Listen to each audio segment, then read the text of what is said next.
Halifax has always been a great city. I should look at you, another thing. I've lived in Halifax since I was 18. I came back here to go to college. I'd grown up here, but my dad was in the Navy. We moved back and forth to Toronto and Ottawa, London, England, and Virginia. I chose to come back to Halifax to go to school because even then I felt like there was a vibe here. And the hook for me was always the local music community.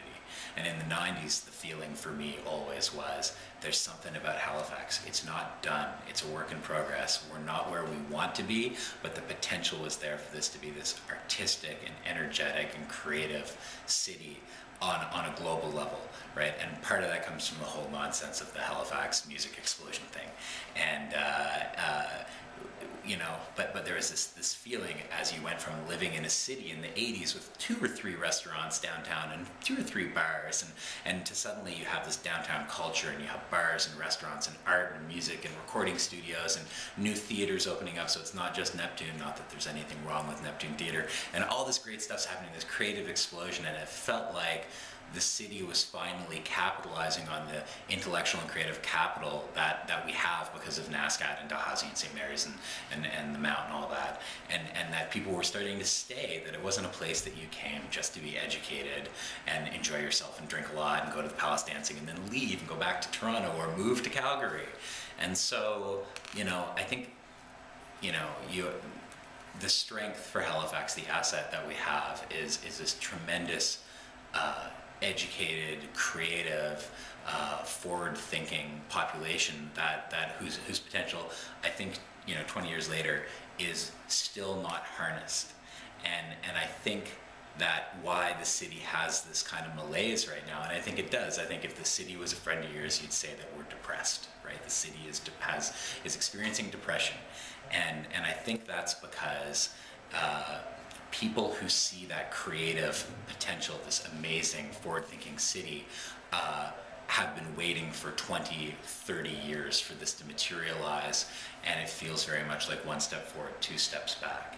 And examples of that are, you have this great downtown energy happening, but as recently as this last weekend, you have issues with, you know, the city inadvertently creating great difficulty for downtown restaurants that are struggling with higher rent and higher energy costs by suddenly, with no notice, suspending parking and allowing a film to be produced in the middle of their street on Saturday night, cutting into their sales. And on top of the parking ban and the vision of urban versus suburban versus rural, and this kind of image that city council, the mayor's office, and the government bureaucracy just doesn't care about downtown, and just doesn't care about these arts priorities, and just isn't willing to invest in this creative energy and this kind of cool urban hip happening globally awesome downtown. I think it creates this kind of sense of depression after a while, like, why can't they see what we see? And then you combine that with the fact that fundamentally we are a small city. We aren't, you know, if you want to live in Halifax but you want to be able to access everything that you could access in Toronto, I think you've made the wrong choice. Halifax is never going to be those cities. We are always going to be, we're not going to be London and New York and Toronto. We're going to be Edinburgh and Reykjavik and Fargo, I guess, I don't know, and that's okay. Like, I chose to live here because I like the pace of life. I like the community. I like the fact that you know, everybody seems to know everybody else, and that they're, you know, and that plays into that creative energy and that creative community. But I am satisfied enough with those aspects of Halifax that I don't need to see the massive concerts and the Gehry designed Guggenheim Bilbao style art galleries and opera houses on the waterfront, the soaring 50-story buildings and the expensive suspension bridges across the harbor and all that. Those things aren't fundamentally important to me. I'm not against development. I'm not against tall buildings. I'm not against seeing downtown change and evolve. But I respect the fact that as a small city and as a place that isn't wealthy like a lot of these larger centers, that the pace of that kind of change is going to be slow, and that it's not always going to be the biggest, newest, fanciest thing. And I think that's okay.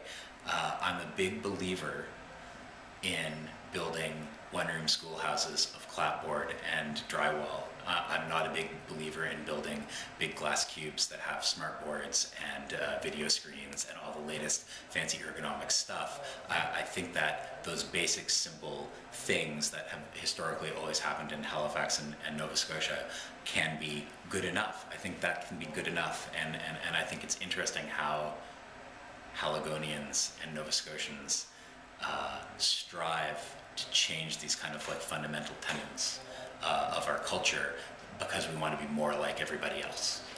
And I think I've gone on long enough, but I do want to say, you know, riffing off of that, a couple of years ago I had a conversation with Alex Mitchell about, and it was right after, I think it was right after, it was like Swiss Air 111 or something horrible like that, and we had this amazing conversation. At that time he was 19 years old, he just started at King's, and the conversation was, how do you take the awesomeness of Nova Scotia, and the awesome part of Nova Scotia is there's a disaster in the middle of the night, and old ladies all across the South Shore are up at 2 in the morning cutting the crusts off of sandwiches and delivering them to the RCMP station and to the dock, to the government wharf, and everybody's out there doing their thing to respond to the crisis without being asked or told. They just know they have a responsibility to the community, and I love that about here. I want that to be preserved, but I want that more modern, liberal thinking where we're more accepting of people who are different, where the racism and the sexism and the old-fashioned ways of thinking, can we remove that